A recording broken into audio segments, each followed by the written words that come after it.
Welcome back, everyone. So this afternoon, I'm delighted to welcome a good friend of the show, Shoaib, to the channel. He's been on once before, but Shoaib, for those that don't know you, just tell us quickly who you are and how you come to be here in the first place.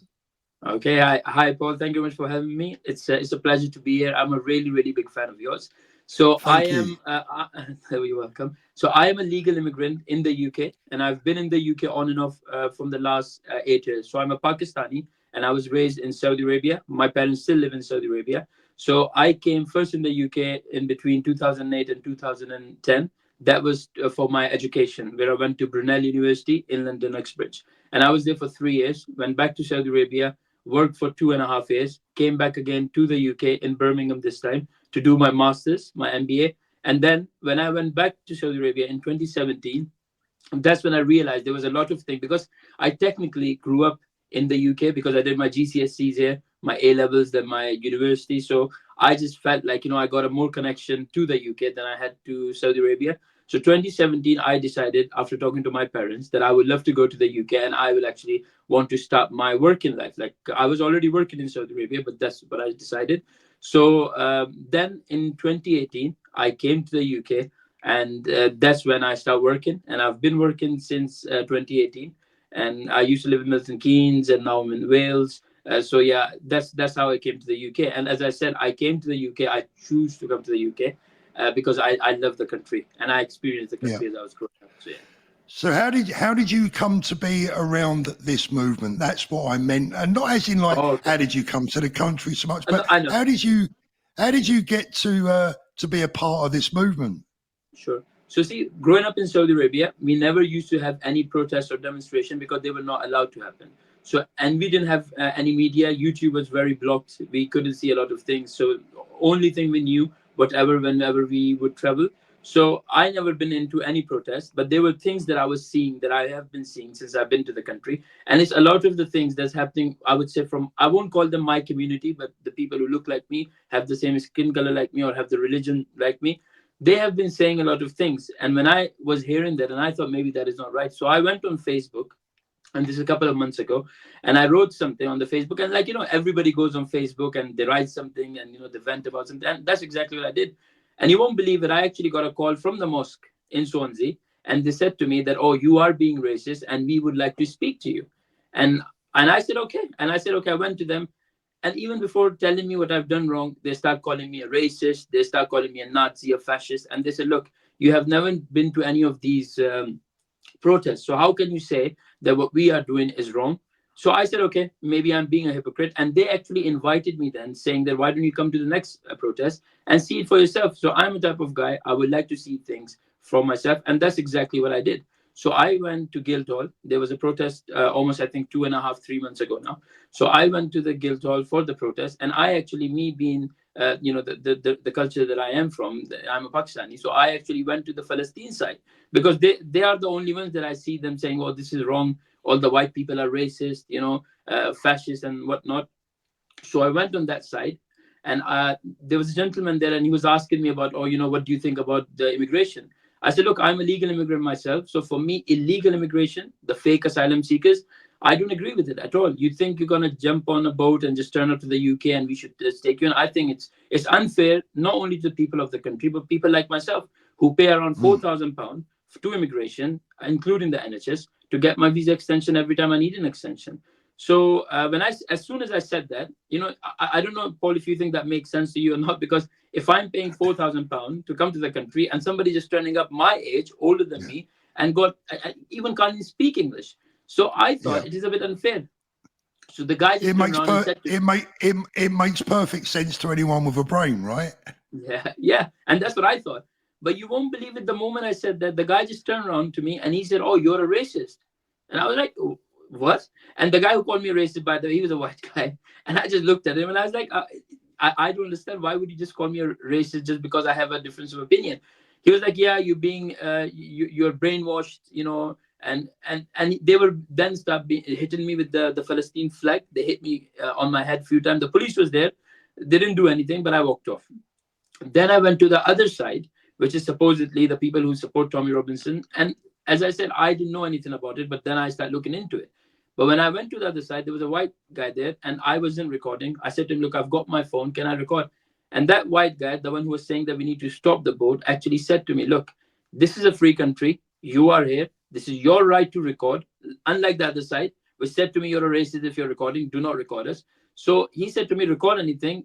Speak to me on camera." And I said, "What do you think about immigration?" The only thing that he said, which I 100% agreed with, was that illegal immigration, the fake asylum seekers, we don't want them. Yes, women and children, they're running away from war. They're running away from the abuse that they're getting in their own countries. Of course, they're welcome. And if anything, that white guy said to me, he will pay for it from his own pocket, not from the government, not from the tax. I will pay for it. That's exactly what he said. And that gentleman actually looked after someone who came as an immigrant from Ukraine, and he paid for it as well. But obviously, then he found out something was going on, which is, again, it was not right. But then when I seen that, I thought maybe, just maybe, I need to look a bit more into it to find out exactly who the real racist is. So that was a very brief thing. And what I did, I uploaded some videos on YouTube. I did an interview with some other channels and things. So that got uploaded. And after that, I started getting a lot of threatening calls from the Muslim community, from the mosque, because they know where I live. They know, they have my number. They know each and everything about me. They know where I play. I used to play basketball. So, and they came to me, and they, indirectly was telling me, "Oh, you're being stupid." But that was very light things that was going on. On the 26th, there was a protest were happening for Tommy Robinson, Unite the Kingdom.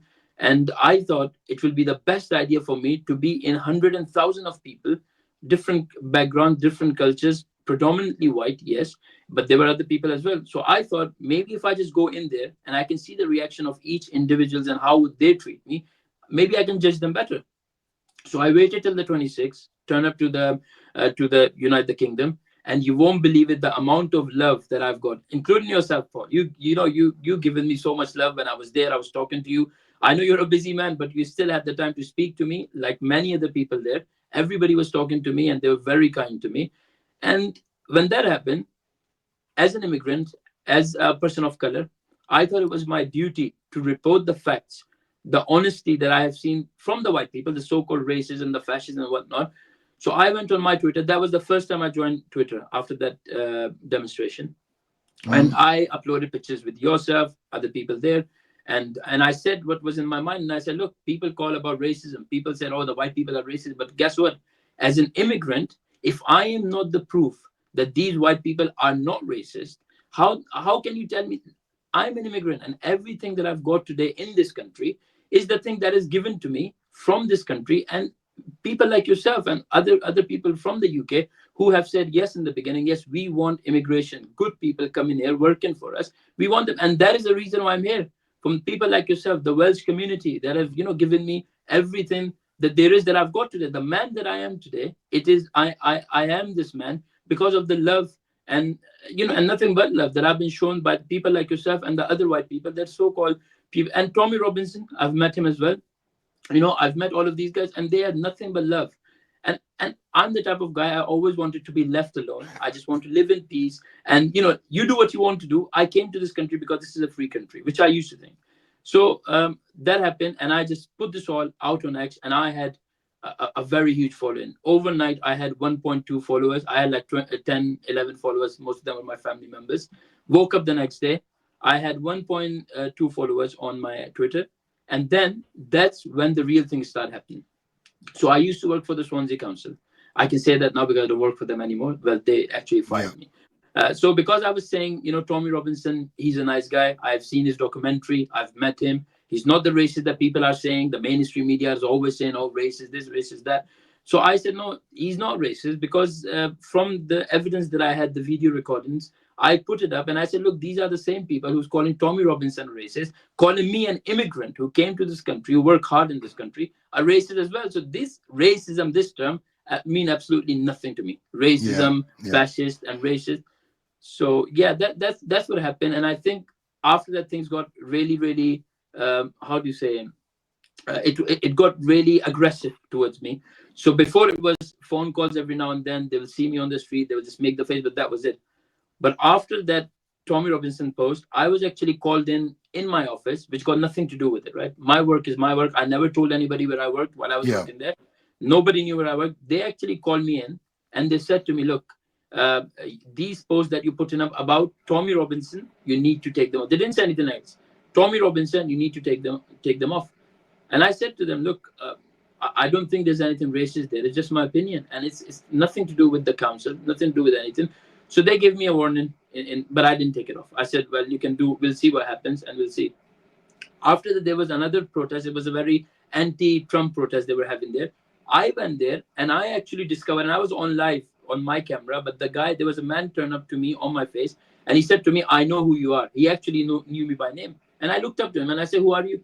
And he didn't know that I was recording. He said to me, my name is Martin Chapman, and I work for the Swansea Council. Because at that time I was working for it, and this happened on a Thursday, right? And I worked from home on Fridays. So this happened Thursday, 8 p.m. And the moment I picked the camera up, he knew he was live. He ran from there. He just disappeared.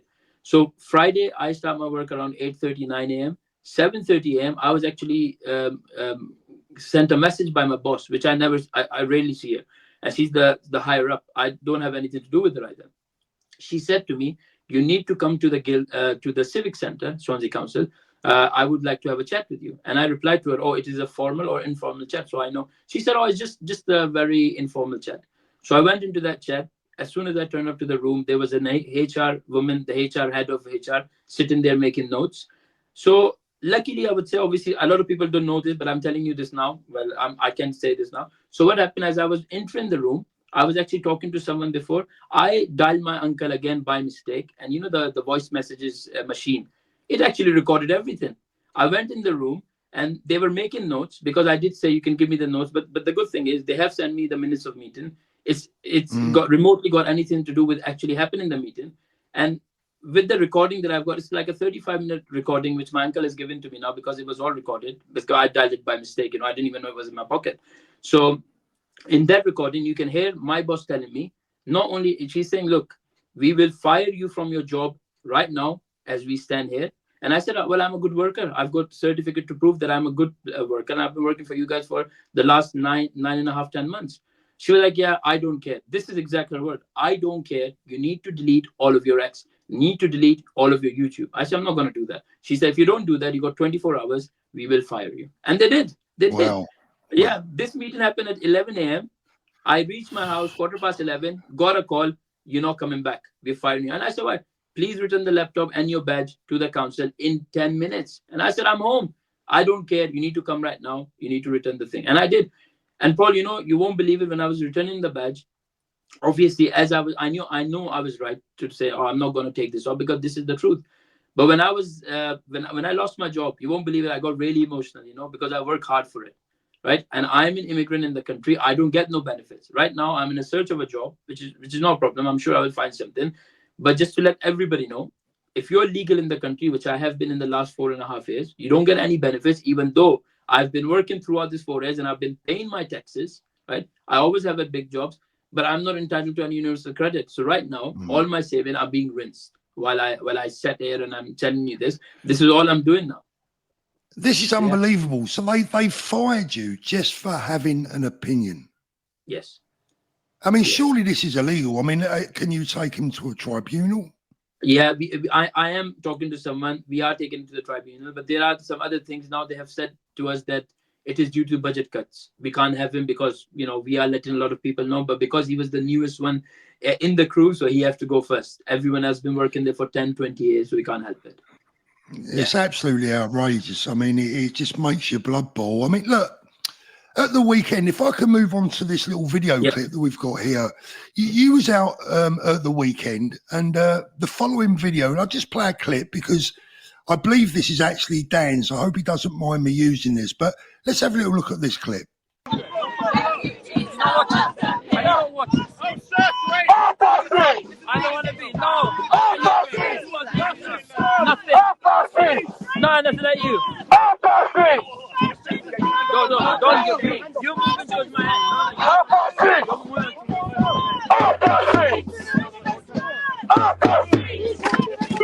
You have me. You stand it. You stand it twice.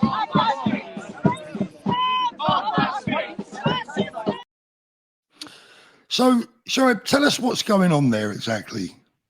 So this video was taken by my phone, and I was the one pointing out at a person right behind him supporting this Palestine cause or whatever you call it. And he was actually a white guy telling me that I am a white guy, and I am everything that you wish that I am. And he was actually being racist to me. The thing that claimed Tommy Robinson's, and your lot. Obviously, I am now you lot because I support you 100%, and Yeah. Tommy Robinson as well. So according to them, you guys are the racist one, which I've never seen, by the way, right? 3 months on, and I still cannot find a racist in your end.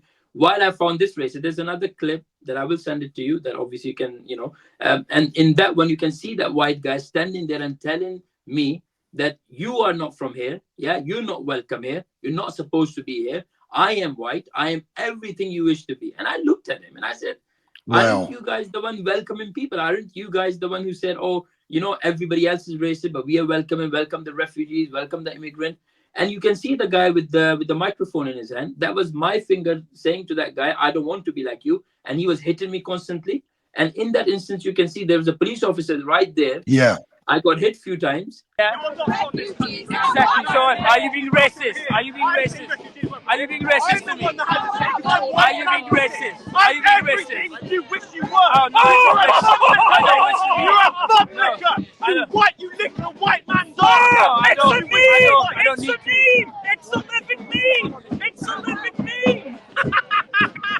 And then there was another gentleman next to me. He was trying to protect me because I was standing there, and we were surrounded. It was only 5 of us, and these people were at least 20, 30 of them, and they got these people coming from England, coming from Birmingham, coming from Cardiff, got nothing to do with it, right?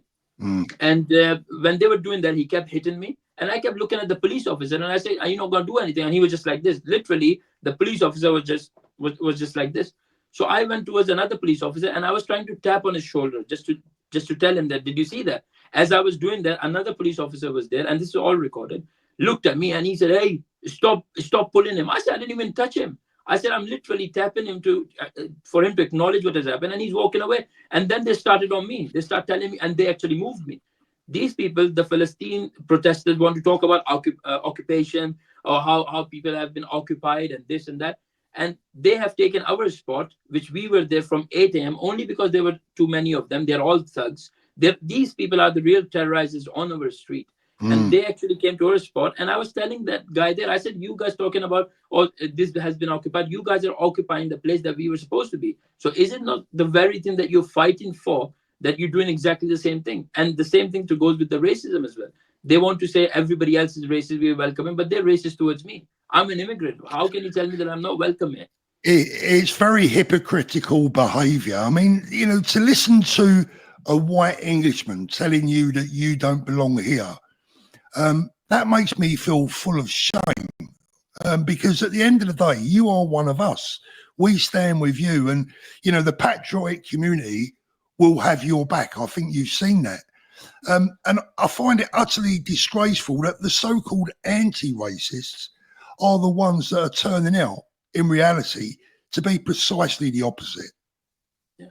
And there was another thing that happened. Another thing that happened. Like I said, Paul, you don't have nothing to be ashamed for. People, I judge people for the character. Like I said, you've given me nothing but love. You're an amazing man. And actually, I was angry when they called you a racist on the mainstream media. And I was like, this guy, how? Like, I would love to see them to prove anything. But this is the wrong thing. They just throw out these names knowing nothing's going to happen to them. And nothing does happen to them. They're playing with your character. You're such a lovely guy. You're such an amazing man that I've seen. Oh, thank you. Thank you. No, that is the honest truth, like I said. So there was another thing that happened there. So we had police facing the crowd, the other side, and then facing us as well, like they always do. There were a wall in between. So there were kids as young as 15 and 16-year-old going like this to us and telling us that we will behead you. We know where you live, taking my pictures. And I looked at the police officer. I said, "Can you not see what he's saying? Can you not really see what he's saying?" And they were like, "We don't know. We don't know." We got everything recorded on the videos, right? Obviously, we've got these things recorded. The clips are coming out slowly because it was a lot of body cam, so we are just gathering everything now because it's very recent that has happened. So with everything, there are a lot of police complaints are coming out. I have been kicked, or I've been punched. While the police stood there, didn't do anything, taken their side. And when I went towards one guy, they actually grabbed me and they pulled me back. And I said, I'm not even doing anything. The guy pushed me, so I'm just going towards him, letting him know he can't push me. So they talk about freedom, they talk about freedom of speech, and I used to love the police, Paul. I come from a third world country, and I know the difference between a good and a bad police. And yes, the UK police still, in some regards, I still like, they're like family. You have family members that you don't agree with, that you hate them so much, but you can't just say, oh, you know what, get lost. You can't do that. Yeah. So I am hoping a time does come when the police realize that we're not against the police part. We just there, and we just want police like anyone else to just do your job. That's all there is. We want you to do. Be honest. Absolutely, without fear and without favor. Yeah, unbiased, basically. Unbiased, yeah, but you got yeah. So yeah, that. So where do you see yourself going from here? You've kind of felt your way into this movement, and you've become sort of a part of the scene now. Do you see yourself carrying on with this? Oh, 100%, Paul. I'm not going to stop. Good man. And Good that's man. what I was telling others that I know. I said to them, look, if I want to, I can pack up now because of everything happened. Like I said, I love UK and I love the people of the UK, but there is limit to everybody. There is a limit for each and everyone. And I never said I want to be called British or Welsh or Irish or Scottish. None of that. I just want to be called a law-abiding, good citizen, a patriot to the country. For me, that is more than enough. And I would love that and nothing else. I don't want no labels. I just want people to judge me for my character, for the person that I am, and for the things that I do. And I will keep doing. So I spoke to my father yesterday after this all happened. And I said to my dad, I said, I just don't get it. I came to the UK thinking I will live freely. I do whatever I want to do. I will walk around naked if I have to. Like I can do whatever I want to do. But unfortunately, that's not the case. I can't even live in peace. I have to now change my place where I'm living because I've got people standing here. And when I call the police say, unless they've done something to you, we can't do anything. And that guy, the one with the microphone, the one that you showed in the video, he is actually very closely linked with a lot of the mosques. And some of the mosques, we have searched into it, they are hate preachers. These are the people that say that we will, they call the terrorists the martyrs, and they said, oh, we will avenge them and all these things. And I'm basically one of you now. That means I'm free game as well. For them, they can do whatever they want to do to you. They will do to me as well. But like I said, I wish it wasn't this. I wish it was, I want to speak to you, Paul. Yeah. You agree with me, good. You disagree with me, again, that's good. If we see each other outside, you don't need to do anything. But now I'm worried going out. I do have a little bit of anxiety because when you have people doing this to you, taking your pictures, uploading it to the different WhatsApp group these mosques are running, of course it is very dangerous. Not only for me, for my family as well. And another thing was I used to play basketball. They kicked me out of the team because the majority of people playing were Muslims, and they said this guy's a racist. Right? And I said, how am I racist? They didn't want to give me any sort of explanation. They just told me, from now on, you're not playing basketball with us. Like I said, this is the thing that I would say the silent majority, the people who are saying, yes, we agree with what you're doing, but we don't want to come out because we're worried. And I understand you're worried. I understand that people are worried about their jobs. Look, I've made an example. I have lost my job because of this thing. But remember one thing, right? Now a guy like me cannot walk. I live in Swansea, a small town, few shops in here run by Muslim community. I go to these shops, they don't serve me. Do you know what I mean? They don't serve me because I don't agree with the opinion that they've got. Can you imagine when you have the majority of Muslims running, not Muslims, the extremists running the country, and they say, Paul, you either become a Muslim or we're not going to serve you. What do you do then? The government is not helping us. I can say that right now. I've seen the worst side, even though I like to see the positive side. I haven't seen it from the police or the government. I haven't gotten any help from the government or the police. So what do you do then? Yes, you're silenced now. What do you do when 90% of your takeaways, your shops, your corner shops are run by the Muslim people? They will tell you, you either convert, become the religion that we are, and abide by what we are saying, not the British law, because UK, for me, it will always be a Christian country. End of. That's what I believe in. So when that happens, when you have mosque in each corners, when you have brainwashing going on each schools, what will you do? That's what I want to ask the silent majority. Is like, oh, we can't come out. What will you do when this is happening to your kids, your grandkids? What are you going to do? Well, I think that's, do you know what? So that is what worries a lot of people. But I think what we want is, we're not after destroying anyone's culture or their religion. We just want to live in peace, and we all want to get on together. And we need people to understand that they have come to live in the UK, and all we ask for is a bit of respect. Now, You said a minute ago that you're not British. Actually, I think you're a lot more British than you realise yourself, actually, because you've got a very, very typical tolerant British attitude to life in general, which is lovely to see. Look, my friend, I'm so sorry that you've lost your job, you've lost your place in your basketball team. You can't get served in shops. I mean, it's absolutely disgraceful. But what I can safely say from our community is that we are proud to have you here. We're proud to have you as a friend, and we will always have you back. You're one of us. That's for sure. Thank you. We're in it together. Oh, thank you much, Paul. I know. And I get a lot of messages from people, a lot of support message that I get. I know there are really, really good people around me. They're always here to support me. So, but like I said, it is just sad to see that these things are actually happening, and the speed that is happening with it is really scary. And like I said, look, I'm not a Christian, but for me, when I came to the UK, when I choose to come to the UK, the Queen didn't come to my house and say, "Oh, we need you in the UK." I decided to come here. So when I came here, I knew it was a Christian country, and I knew I needed to abide by the laws of the Christian country. The same way, if you go to Saudi Arabia, it's a Muslim country. And I've got a lot of white friends, they work in Saudi Arabia, they've been there for the last 10 years, and they abide by the rules. So I don't understand, and I don't get why people will like to come to a country, and they will stand there and they will say, "Oh, we hate the UK, we hate the British people, we hate the British police, we hate the British culture." Then why are you here? If you hate it so much, why are you here?